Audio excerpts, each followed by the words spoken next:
BNP Paribas Wealth Management is proud to partner with the entrepreneurs on Monocle Radio.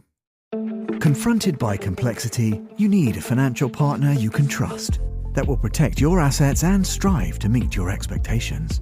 BNP Paribas Wealth Management is the bank for entrepreneurs in a changing world. Head to wealthmanagement.bnp Paribas now for guidance on starting your journey.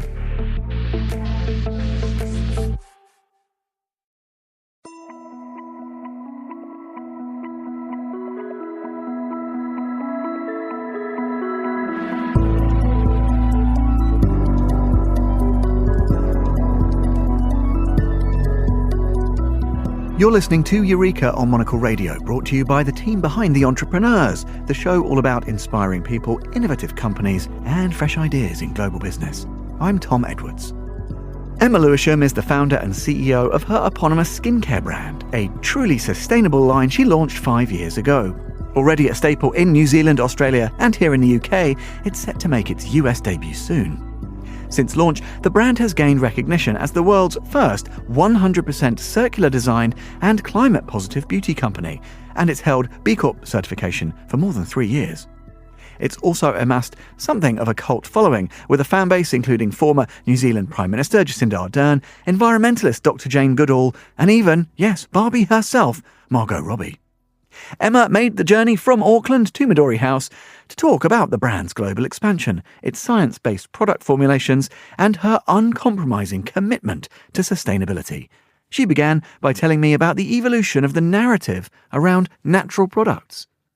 10 years ago, natural skincare was definitely around, but formulations sat in that more, lovely, simplistic space, which is nothing wrong with that. But the gap and opportunity that I saw in the market post tragically losing my mother to cancer and wanting to get pregnant, and a doctor saying to me that I had to be mindful about what I was using on my skin, was that there was a compromise in natural skincare, that it was, I feel, better for us, but the efficacy and the technology and the innovation that I wanted was lacking, and also the luxury, the enjoyment of it. If you are to know me, you'll know that I'm someone that loves solving problems and sort of challenging things, and I'd worked previously for 10 years in a global Japanese technology company doing just that, in a strategic senior role in both sustainability and essentially strategy, or just problem solving generally, and things that weren't working and getting to the root cause and finding solutions. I never set out to have a beauty brand, but when I saw these problems that were worth solving, which was how do we combine nature and efficacy and evidence, and also seeing an opportunity to bring new thinking that was needed in sustainability and beauty to the industry, it really did light something up inside me and felt really meaningful and something that I wanted to pursue. And boy, do you have to have that fire in you, because it is, a steep hill to climb and an incredibly challenging journey to get cut through in such a saturated market as the beauty industry. Well, I just want to go back to that point about this sort of strategic lens through which you were doing your problem solving before. Do you think that's why it seems now like something everyone's talking about, but this idea of total circularity through your business model, you kind of hear of businesses now pivoting in that direction, but this was very fundamental, I think, from the outset. Do you think that was because you brought this different set of rigor from that other work that you were doing? Or, I don't know, was it always a prerequisite in your mind that whatever you were doing, it had to tick those boxes as well? Absolutely. I think anything I do is at a high standard, and I just won't accept shortcuts.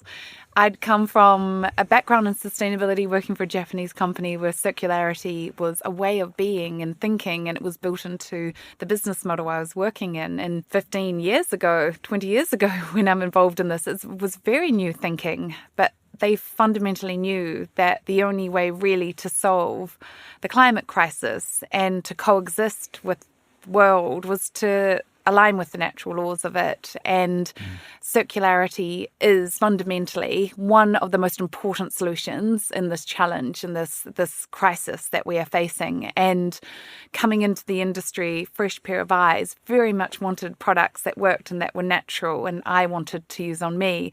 But I also wanted to do it in a way that aligned with my values of what was right. I didn't feel comfortable bringing something in the world that I knew would go to landfill and turning a blind eye to that because that was the acceptable model and had always been done like that.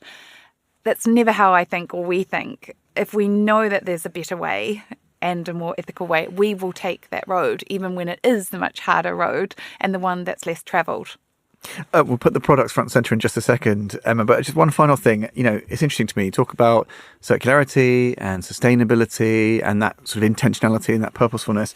You're also very committed to lots of good social practice, community, advocating for women's rights. There must have been times, particularly at the start of the journey with your eponymous line, I imagine, when people said, look, don't check all these boxes, Emma. Stay in your lane a bit. What you're talking about, sustainability, circularity, women's rights, community building.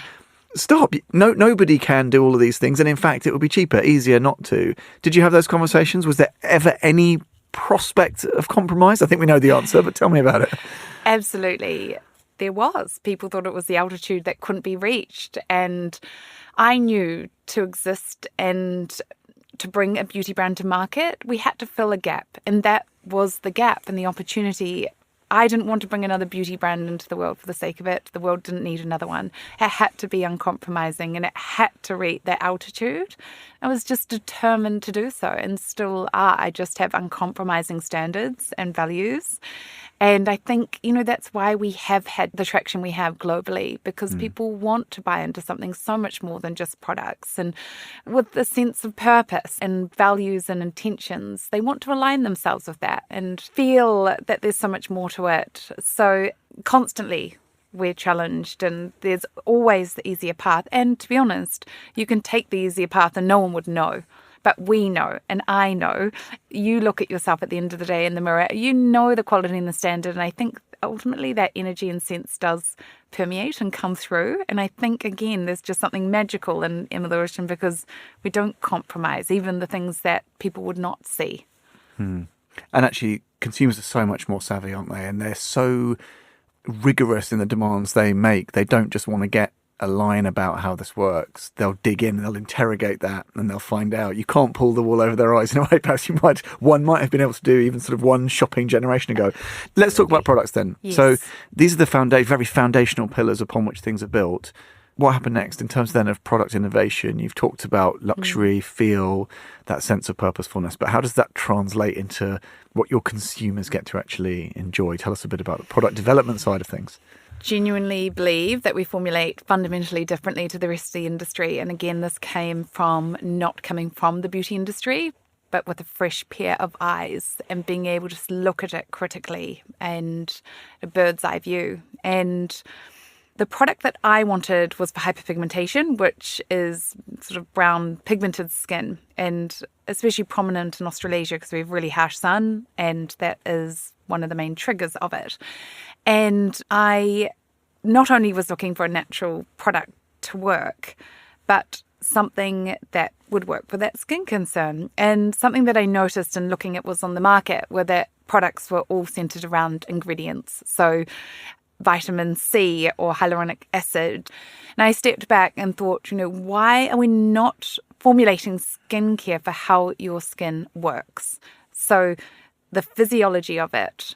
And it seems really straightforward and obvious, but it's not. It really isn't centered in that. And from the get-go, we therefore worked with physiologists. So out of any scientist, understand how your skin works. And I remember in the first few conversations that we had together, just what a light bulb moment and how I knew that we were onto something that would really elevate what was on the market.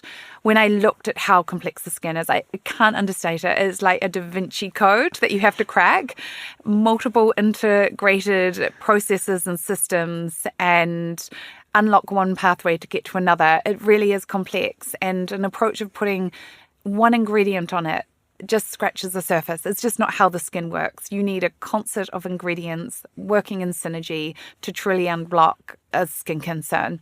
And so from the start, again, we anchored the brand and our formulations in solving genuinely the problem. And so our standard formulation process looks like us spending just 6 months with physiologists. And I've gone back to Harvard and done remote studies in physiology and biochemistry because I love it so much and so passionate about it. In all the spare time you must have, right? I know. It's been a wild time. And we spend the time looking at scientific peer journals, at just how the skin works and creating a blueprint for our formulations. And then we go to the global market and look for the ingredients that will deliver that action. So it's very flipped on its head. It's not ingredient first, it's skin first, skin-led. The skin develops our formulations for us. And when you have a really deep understanding of the skin, and again, coming back to nature, the natural laws of our skin, how they work, aligning with it, you can really elevate what you're delivering to the customer. And we, with all of our products, test them, not subjective testing, but either in vivo or in vitro, to really prove that what we're doing, the way that we're formulating, is really elevated. And, you know, so much so that we've had a Nobel Prize winner recently review the way that we formulate in the testing and endorse our scientific rigor, which was such an incredible milestone. You know, talk about like, yes, it's exciting to have celebrities, but when you have a Nobel Prize winner saying you've done something really astonishing in science and skincare, it's a pretty special moment. That's a pretty key endorsement. What about the way then that the products travel? Because I think it's really interesting that you talk about that idea of looking at your own experience, solving a problem that is immediate for you and building from there. As you said, it's actually intuitive to work that way, but it's counterintuitive if you look at the business practice overall. But like a lot of great ideas, it seems like the obvious thing to do, but no one else had done it before, right? But talk about how the products travel. So you had that slightly, I guess, a bit more sort of local look at looking at this problem, one specific problem in particular. Clearly the products travel so well and it resonates with people globally. Did you have a confidence always that would be the case? Or were you, I don't know, have you been surprised by how well, not just the products, but the story around the products has travelled? When we looked at bringing the range to the market, we always had this global lens. I think because I'd been working for a global company and been working in Japan and lived in various places around the world. And so, although from New Zealand, which is so far away, always had a global outlook. My husband, who works with me, similarly, had worked in London for a really long time, and another co-founder, Kim, in international roles. So we always did our due diligence globally, like validating that there was a gap in markets like the UK and the USA to offer, you know, a luxury contemporary natural brand with real evidence, and to bring about really new thinking and sustainability that hadn't been done before and genuinely create a circular model. And we could see the gap, like there was nothing like it in the world. So we felt that it would resonate. Like obviously each market is nuanced and there's different things at play and different things happening in the conversation and the landscape. But I think there is that universal truth in terms of like women wanting products that are good for them and they feel aligned with putting on their skin, but they still work. Emma, talk to me about some of the big players, because presumably we know they're used to sort of dealing with upstart brands, right? And I can imagine they may be a little dismissive at the beginning. As you begin to consolidate, make a real impact, and I think particularly once consumers begin to express their enthusiasm for your brand, what's that discourse like with bigger brands? Do they suddenly start to kind of take an interest where perhaps they didn't?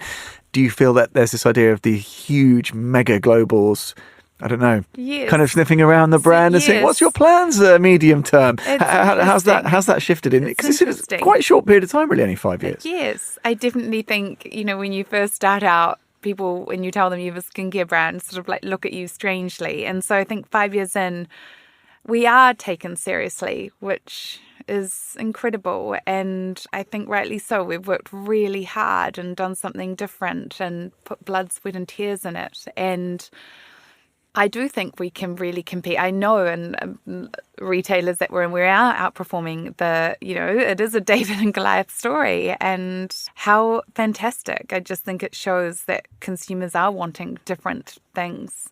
We don't get too distracted by it, but in terms of them being on the radar and noticing Emma Lewisham, the answer is yes, they are.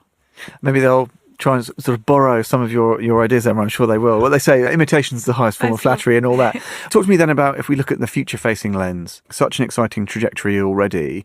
How do you and your team calibrate expectations, ambitions looking forward? You mentioned already other retailers growing maybe in other markets, but how do you look to the future for us and tell us what the kind of short and medium terms look like? Yes, we're really clear on our business strategy and how we want to grow in a way that's sustainable and profitable and done in a way that aligns with our values. That's treating staff well on the process and respecting our suppliers and our supply chain and creating a beautiful business along the way. I would much prefer that and kind of having a bit slower growth, but doing it in a way that feels a bit more calmer and that foundations are being laid along the way. We've been really conscious of what markets we take on, and that is because when we go into a market like the UK, we launched a year ago, we do it properly. You know, I came up here and there's only one of me for 2.5 months with my family, and we take it seriously. We don't launch and walk away. We really put roots here. We put a team here. We put a warehouse here.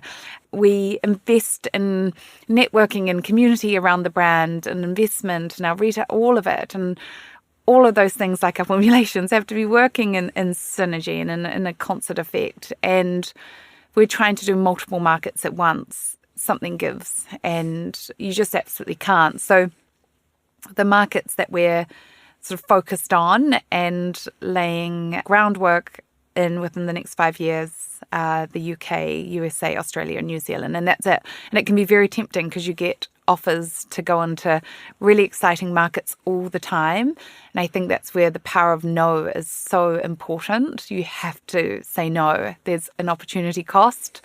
It's not as simple as, great, you're just going to get that incremental growth. It actually can come at a detriment of momentum and growth in the market that you're in. So we're consolidating these 4 markets, and we've got the majority of the distribution that we want for the next 3 to 4 years, and it's now about getting the brand out to more people and really going for it. That was Emma Lewisham, the founder and CEO of her eponymous skincare line. And since we spoke, Emma Lewisham has announced its new SPF 50, which will launch in Australia and New Zealand on the 26th of December, just in time for summer down under. That will be followed by a UK and EU rollout in March of 2025. You can learn more. Head over to emmalewisham.com now. And that's all for this episode of Eureka. We'll be back at the same time next week. Do look out for The Entrepreneurs, which is published every Wednesday. This programme was produced by Laura Kramer with audio editing by Jack Dewars. You can listen again and find out more, as always, at monocle.com. And if you'd like to get in touch with the team, email Laura on lrk@monocle.com. I'm Tom Edwards. Goodbye and thanks for listening to Eureka.